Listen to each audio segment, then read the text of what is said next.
Okay, let me continue this short introduction. I hope not to take too much of your time and move to the panel.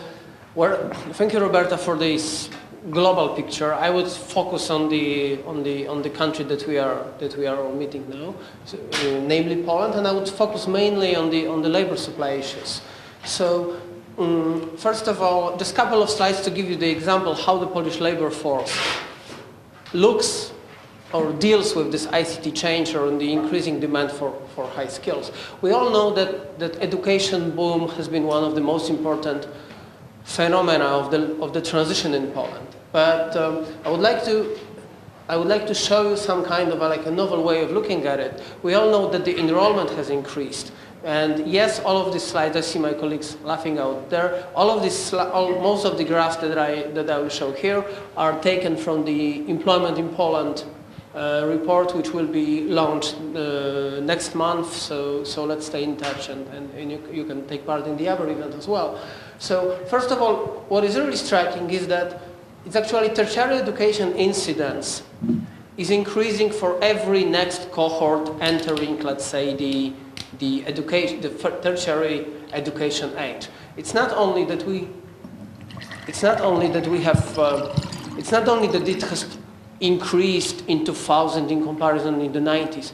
This change is really happening, and if you look on how the incidence of people, the share of people with tertiary education, in particular cohorts born by the year 1996, 1968 until 1984 increases, you can see that not only the people born in the late 70s and early 80s have quite easily caught up with their older colleagues. It's actually every next generation is leapfrogging, is surpassing the achievement of the previous generation, even of the people 2 years older than them. So that means that there is an increasing supply of people, even though if these cohorts here were the most numerous, let's say in the recent Polish history, there is still there will be increasing supply of, let's say, highly skilled people entering the labor market. However, there are structure of education, even if we look at relatively broad categories of education, it still differs from the structure of education in the countries which are technological leaders in Europe or in the world. And I would like to focus your attention, to draw your attention actually to only these three differences between Poland and Germany. Because when we look at something that we don't really associate with technology, like pedagogics, human sciences, social sciences, economics, law, or healthcare, social care, you can see that this part of the pie is comparable in both countries. It is actually the difference between the, let's say, technology-related types of education, like technical faculties and what we call polytechnical faculties, plus life and exact sciences in Germany, in comparison to social sciences, economics, and law. So it's actually the difference in what we teach to people. It's not really happening when it comes to this group which is not really technology related, but it's only let's say the substitution between law, economics, and social sciences in more technically oriented or more technologically oriented types of education. At the same time, when you look at what kind of jobs are performed in Poland, Roberta mentioned the job polarization challenge, the things that the improvement in ICT and in nanotechnology recently is kind of taking jobs out of the middle skilled workers for the highly skilled workers and to the machines. When we look at this process in Poland, it's not really advanced yet. You can see that over the last decade, the share of jobs, the share of people in Poland who are doing jobs which are mainly manual jobs has actually decreased, both in the total population of workers and among young workers, age under 29. But at the same time, you can see that the routine manual jobs, like these are simple manufacturing jobs or cleaning, it has declined. You can see that the non-routine manual jobs, this is for example childcare, it has also declined. But now when we move to cognitive jobs, the other three categories are cognitive jobs, we see that it is still the routine cognitive jobs which are the most numerous category in Poland. So these are clerical jobs, secretaries, let's say accounting, things like that. And especially for the young population, it is still, for the people age under 29, even in 2012, these routine cognitive jobs are the most numerous categories. And the technological progress is actually wiping out this type of routine cognitive jobs, which can be easily substituted by computers.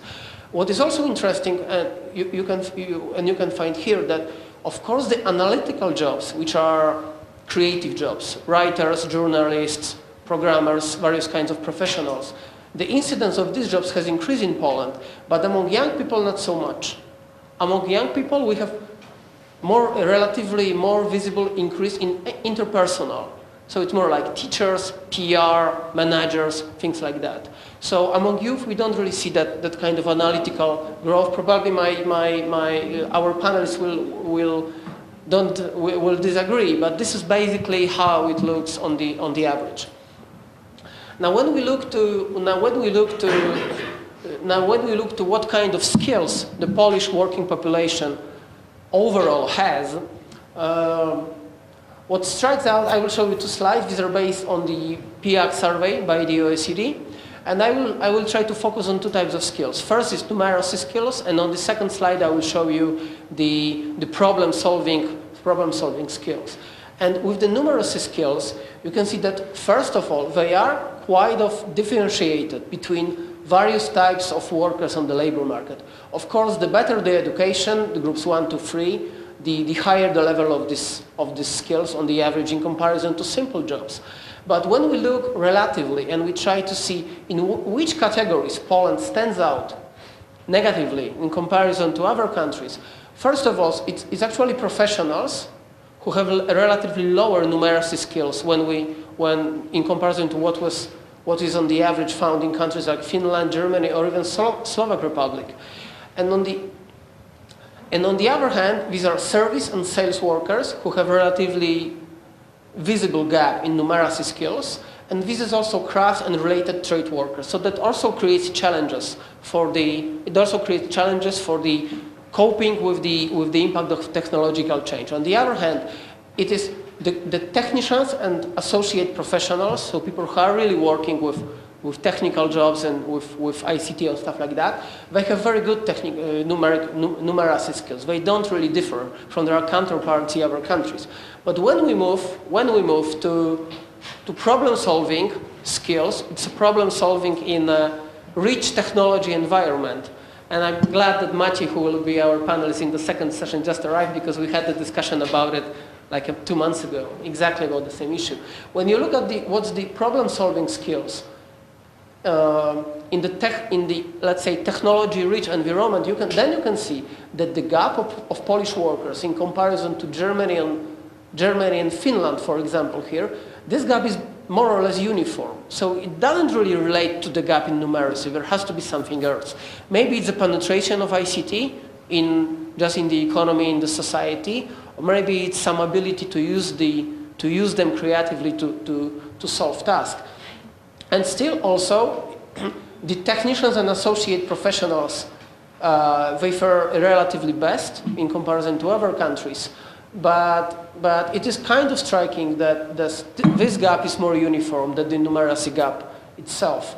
And this is the last slide. And this is a study by the European Commission from the spring this year.